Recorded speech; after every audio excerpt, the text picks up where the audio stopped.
Olá, meus amigos, tudo bem? Hoje eu escolhi um julgado do STJ para comentar com vocês, que é bastante importante para o dia a dia de quem vai fazer concurso para advocacia pública. Trata-se da remessa necessária e da ação de improbidade, do cabimento da remessa necessária nas decisões proferidas em sede de ação que versem sobre improbidade administrativa. Antes de falar propriamente do julgado, eu queria só fazer algumas pequenas considerações, breves considerações sobre a remessa necessária.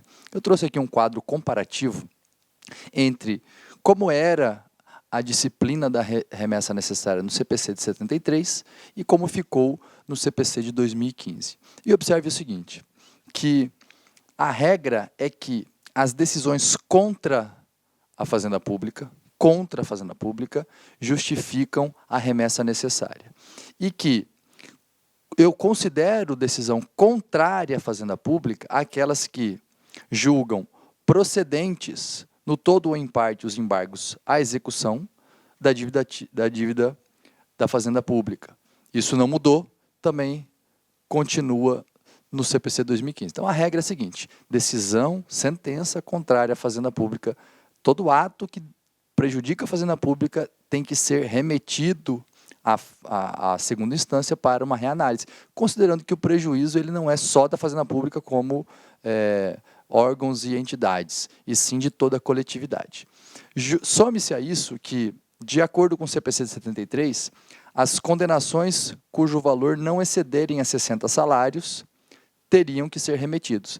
Já o CPC de 2015 aumentou esses valores para de 60, de uma forma genérica, para 1.000 contra a União, 500 estados e municípios sede de capital e 100 para municípios que não sejam sede de capital. Isso se aplica à autarquia e fundação de direito público. Então, observe, antes, para fazer um processo ir para o tribunal, bastava que a condenação não excedesse a 60 salários, ou seja, toda condenação acima de 60 salários,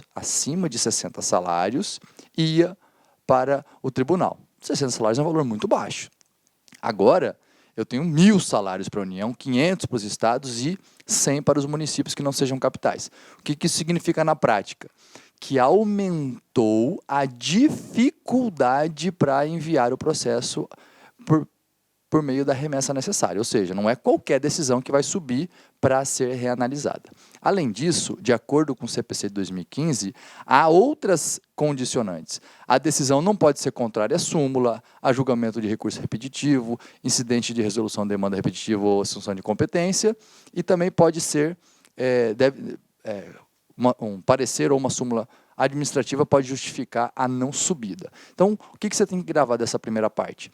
Que houve uma dificuldade maior, houve uma dificultação, se assim eu posso chamar, da subida do processo para remessa necessária. Tudo bem? Agora, em relação ao julgado, que é o que nos interessa hoje. A sentença que concluir pela carência ou pela improcedência da ação de improbidade administrativa, então, a ação de improbidade, ou foi julgado improcedente, o pedido foi rejeitado, ou foi reconhecida a carência do autor. Está sujeito ao exame necessário, esse é um julgado 1.220.667 de Minas Gerais, RESP, de 30 de junho de 2017, está lá no informativo 607 do STJ. Tudo bem? Então, o que você tem que gravar? Que nesse caso há uma ação de improbidade, e essa ação de improbidade, ela foi julgada improcedente ou foi reconhecida a carência da ação. Qual que é o fundamento dessa decisão? A aplicação subsidiária do artigo 465 do CPC e 496 do CPC de 2015 e a aplicação analógica da primeira parte do artigo 19 da Lei de Ação Popular, que é 4.717 de 65. O que diz esse artigo 19? Que a sentença que concluir pela carência ou improcedência da ação está sujeita ao duplo grau de jurisdição, não produzindo efeito senão depois de confirmada pelo tribunal.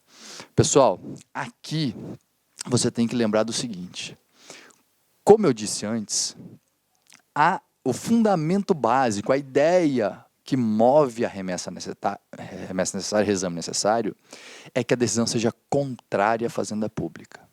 Já a ação popular, a lei de ação popular, que eu aplico analogicamente à ação de improbidade, diz o seguinte, que o prejuízo, que a decisão tem que ser contrária ao autor popular, ao cidadão. Então, no caso da ação popular, houve uma inversão. Se a remessa necessária é usada para proteger a fazenda pública, na ação popular ela é usada para proteger o cidadão. E, eventualmente, o cidadão tem um interesse contrário à fazenda pública. Uma ação popular vai prejudicar a fazenda pública. Então, muito importante que você saiba disso. Regra geral, reexame necessário ou chamado de remessa necessária também cabe nos casos de decisão contrária à fazenda pública, só que se você estiver diante de ação popular e ação de improbidade, mesmo contrária à fazenda pública, mesmo favorável à fazenda pública, se contrária ao autor da ação de improbidade ou ao cidadão, você terá a remessa necessária, o reexame necessário. Tudo bem? E para finalizar, olha esse julgado aqui. A ação de improbidade administrativa for julgada improcedente nesses casos, haverá necessidade de remessa oficial independentemente do valor da sucumbência. Não importa o valor da sucumbência. Isso é um julgado da segunda turma do STJ, RESP 1.379.659 do Distrito Federal, de março de 2017. De onde que eu tirei isso? Lá do Dizer o Direito, nossa fonte inspiradora de busca de jurisprudência, lá no Buscador Dizer o Direito. Muito importante, e aqui eu fiz a menção à fonte. Para finalizar e resumir o que nós conversamos hoje, o CPC 2015 reduziu o alcance da remessa necessária, ou seja, dificultou a remessa necessária. A remessa necessária pressupõe uma decisão contrária à fazenda pública e, no caso de ação popular, que eu aplico a ação de improbidade, a decisão não é contrária à fazenda pública, e sim contrária ao cidadão. Espero que esse julgado te ajude, tenho certeza que você vai tirar bons proveitos dele. Bons estudos, até a próxima.